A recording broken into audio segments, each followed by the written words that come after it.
Twilight, Chapter 3, Phenomenon. When I opened my eyes in the morning, something was different. It was the light. It was still the gray-green light of a cloudy day in the forest, but it was clearer somehow. I realized there was no fog veiling my window. I jumped up to look outside and then groaned in horror. A fine layer of snow covered the yard, dusted the top of my truck, and whitened the road. But that wasn't the worst part. All the rain from yesterday had frozen solid, coating the needles on the trees in fantastic, gorgeous patterns and making the driveway a deadly ice slick. I had enough trouble not falling down when the ground was dry. It might be safer for me to go back to bed now. Charlie had left for work before I got downstairs. In a lot of ways, living with Charlie was like having my own place, and I found myself reveling in the aloneness instead of being lonely. I threw down a quick bowl of cereal and some orange juice from the carton. I felt excited to go to school, and that scared me. I knew it wasn't the stimulating learning environment I was anticipating, or seeing my new set of friends. If I was being honest with myself, I knew I was eager to get to school because I would see Edward Cullen, and that was very, very stupid. I should be avoiding him entirely after my brainless and embarrassing babbling yesterday, and I was suspicious of him. Why should he lie about his eyes? I was still frightened of the hostility I sometimes felt emanating from him, and I was still tongue-tied whenever I pictured his perfect face. I was well aware that my league and his league were spheres that did not touch, so I shouldn't be at all anxious to see him today. It took every ounce of my concentration to make it down the icy brick driveway alive. I almost lost my balance when I finally got to the truck, but I managed to cling to the side mirror and save myself. Clearly today was going to be nightmarish. Driving to school, I distracted myself from my fear of falling and my unwanted speculations about Edward Cullen by thinking about Mike and Eric and the obvious difference in how teenage boys responded to me here. I was sure I looked exactly the same as I had in Phoenix. Maybe it was just that the boys back home had watched me pass slowly through all the awkward phases of adolescence and still thought of me that way. Perhaps it was because I was a novelty here, where novelties were few and far between. Possibly my crippling clumsiness was seen as endearing rather than pathetic, casting me as a damsel in distress. Whatever the reason, Mike's puppy dog behavior and Eric's apparent rivalry with him were disconcerting. I wasn't sure if I didn't prefer being ignored. My truck seemed to have no problem with the black ice that covered the roads. I drove very slowly, though, not wanting to carve a path of destruction through Main Street. When I got out of my truck at school, I saw why I'd had so little trouble. Something silver caught my eye, and I walked to the back of the truck, carefully holding the side for support to examine my tires. There were thin chains crisscrossed in diamond shapes around them. Charlie had gotten up who knows how early to put snow chains on my truck. My throat suddenly felt tight. I wasn't used to being taken care of, and Charlie's unspoken concern caught me by surprise. I was standing by the back corner of the truck, struggling to fight back the sudden wave of emotion the snow chains had brought on when I heard an odd sound. It was a high-pitched screech, and it was fast becoming painfully loud. I looked up, startled. I saw several things simultaneously. Nothing was moving in slow motion the way it does in the movies. Instead, the adrenaline rush seemed to make my brain work much faster, and I was able to absorb in clear detail several things at once. Edward Cullen was standing 4 cars down from me, staring at me in horror. His face stood out from a sea of faces, all frozen in the same mask of shock. But of more immediate importance was the dark blue van that was skidding, tires locked and squealing against the brakes, spinning wildly across the ice of the parking lot. It was going to hit the back corner of my truck, and I was standing between them. I didn't even have time to close my eyes. Just before I heard the shattering crunch of the van folding around the truck bed, something hit me, hard, but not from the direction I was expecting. My head cracked against the icy blacktop, and I felt something solid and cold pinning me to the ground. I was lying on the pavement behind the tan car I'd parked next to, but I didn't have a chance to notice anything else because the van was still coming. It had curled gratingly around the end of the truck and, still spinning and sliding, was about to collide with me again. A low oath made me aware that someone was with me, and the voice was impossible not to recognize. 2 long white hands shot out protectively in front of me, and the van shuddered to a stop a foot from my face, the large hands fitting provincially into a deep dent in the side of the van's body. Then his hands moved so fast they blurred. One was suddenly gripping under the body of the van, and something was dragging me, swinging my legs around like a rag doll's, till they hit the tire of the tan car. A groaning metallic thud hurt my ears, and the van settled, glass popping, onto the asphalt, exactly where, a second ago, my legs had been. It was absolutely silent for one long second before the screaming began. In the abrupt bedlam, I could hear more than one person shouting my name. But more clearly than all the yelling, I could hear Edward Cullen's low, frantic voice in my ear. "Bella, are you all right?" "I'm fine." My voice sounded strange. I tried to sit up, and realized he was holding me against the side of his body in an iron grasp. "Be careful," he warned as I struggled. "I think you hit your head pretty hard." I became aware of a throbbing ache centered above my left ear. "Ow," I said, surprised. "That's what I thought." His voice amazingly sounded like he was suppressing laughter. "How in the—" I trailed off, trying to clear my head, get my bearings. "How did you get over here so fast?" "I was standing right next to you, Bella," he said, his tone serious again. I turned to sit up, and this time he let me, releasing his hold around my waist and sliding as far from me as he could in the limited space. I looked at his concerned, innocent expression and was disoriented again by the force of his gold-colored eyes. What was I asking him? And then they found us, a crowd of people with tears streaming down their faces, shouting at each other, shouting at us. "Don't move," someone instructed. "Get Tyler out of the van," someone else shouted. There was a flurry of activity around us. I tried to get up, but Edward's cold hand pushed my shoulder down. "Just stay put for now." "But it's cold," I complained. It surprised me when he chuckled under his breath. There was an edge to the sound. "You were over there," I suddenly remembered, and his chuckle stopped short. "You were by your car." His expression turned hard. "No, I wasn't." "I saw you." All around us was chaos. I could hear the gruffer voices of adults arriving on the scene, but I obstinately held on to our argument. I was right, and he was going to admit it. "Bella, I was standing with you, and I pulled you out of the way." He unleashed the full, devastating power of his eyes on me, as if trying to communicate something crucial. "No?" I set my jaw. The gold in his eyes blazed. "Please, Bella." "Why?" I demanded. "Trust me," he pleaded, his soft voice overwhelming. I could hear the sirens now.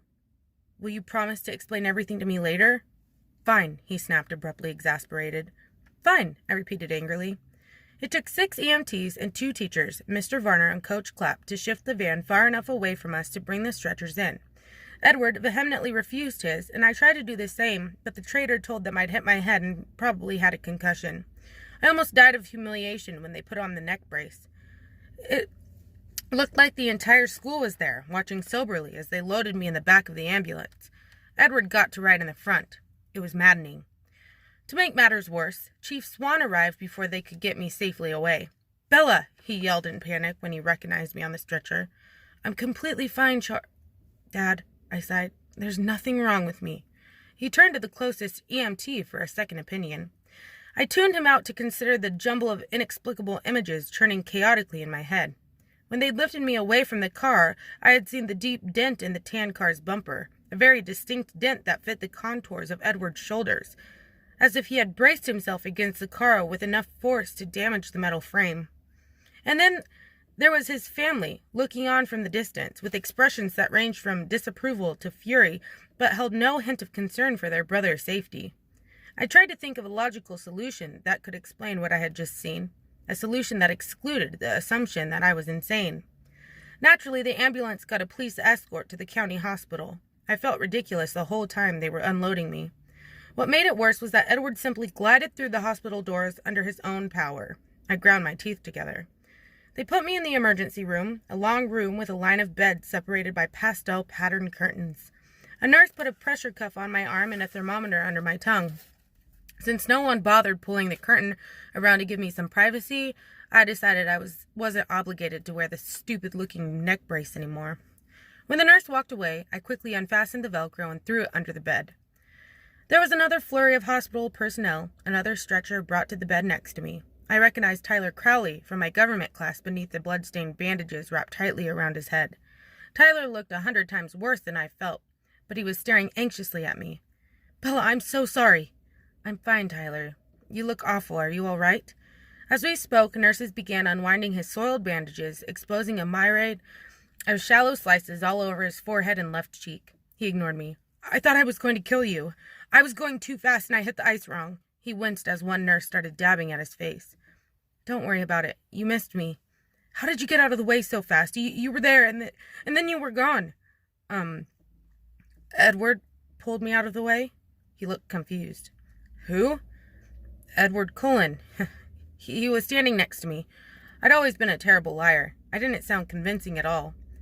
Cullen. I didn't see him. Wow, it was all so fast. I guess. Is he okay? I think so. He's here somewhere, but they didn't make him use a stretcher.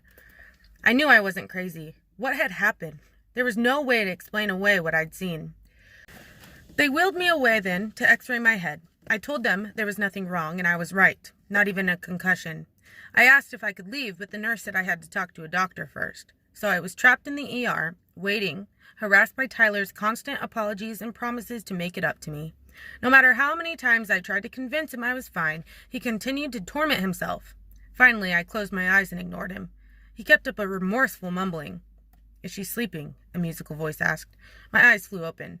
Edward was standing at the foot of my bed, smirking. I glared at him. It wasn't easy. It would have been more natural to oogle. Hey, Edward, I'm really sorry, Tyler began. Edward lifted a hand to stop him. No blood, no foul, he said, flashing his brilliant teeth. He moved to sit on the edge of Tyler's bed, facing me. He smirked again. So what's the verdict? He asked me. There's nothing wrong with me at all, but they won't let me go, I complained. How come you aren't strapped to a gurney like the rest of us? It's all about who you know, he answered. But don't worry, I came to spring you.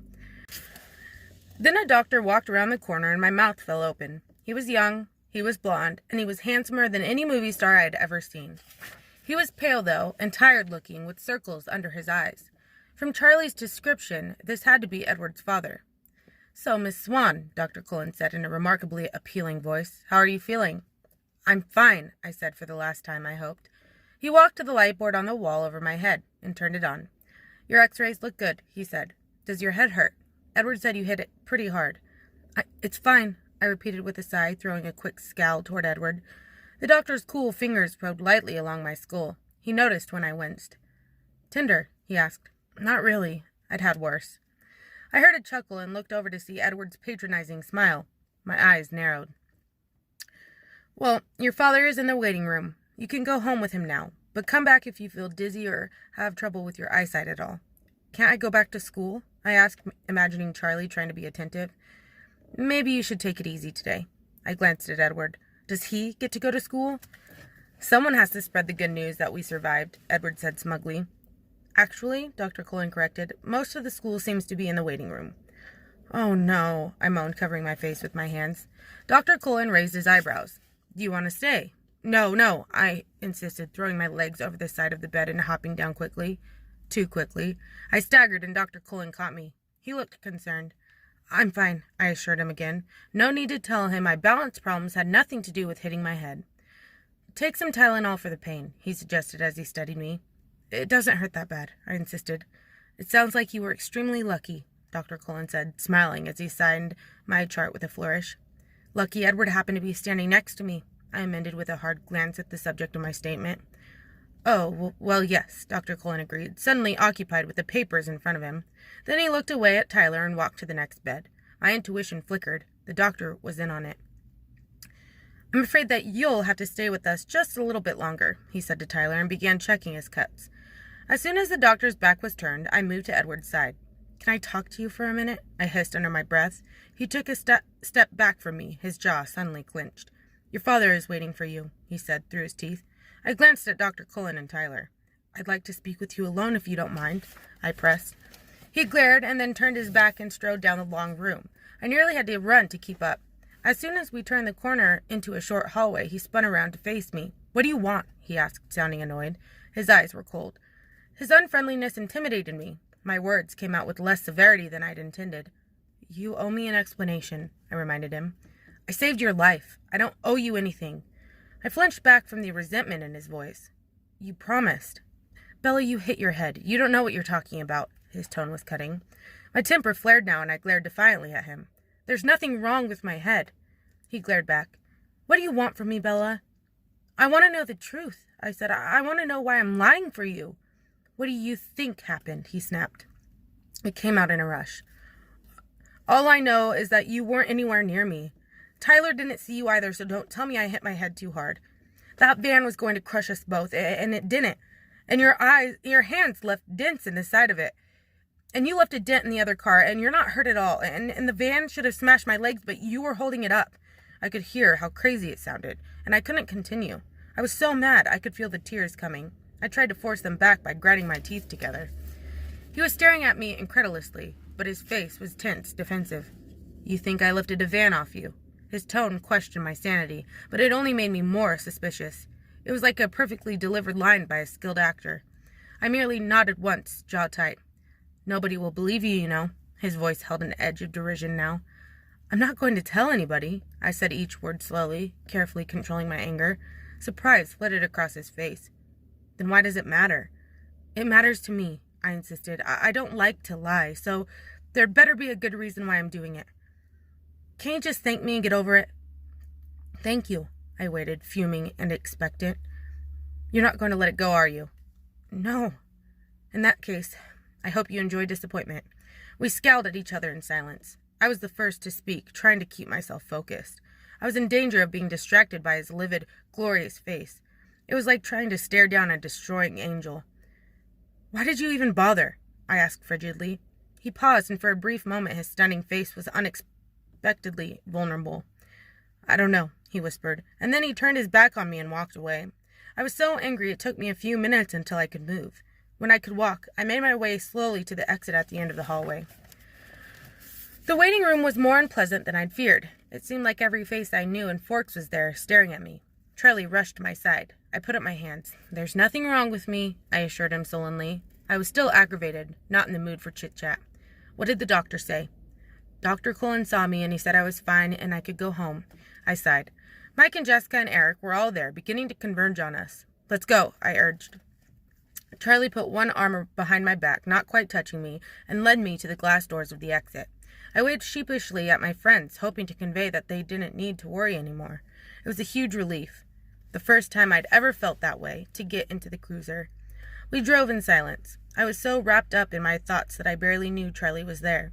I was positive that Edward's defensive behavior in the hall was a confirmation of the bizarre things I still could hardly believe I'd witnessed. When we got to the house, Charlie finally spoke. You'll need to call Renee. He hung his head guilty. I was appalled. You told Mom? Sorry. I slammed the cruiser's door a little harder than necessary on my way out. My mom was in hysterics, of course. I had to tell her I felt fine at least 30 times before she would calm down. She begged me to come home, forgetting the fact that home was empty at the moment. But her pleas were easier to resist than I would have thought. I was consumed by the mystery Edward presented, and more than a little obsessed by Edward himself. Stupid. I wasn't as eager to escape Forks as I should be, as any normal, sane person would be. I decided I might as well go to bed early that night. Charlie continued to watch me anxiously, and it was getting on my nerves. I stopped on my way to grab 3 Tylenol from the bathroom. They did help, and as the pain eased, I drifted to sleep. That was the first night I dreamt of Edward Cullen.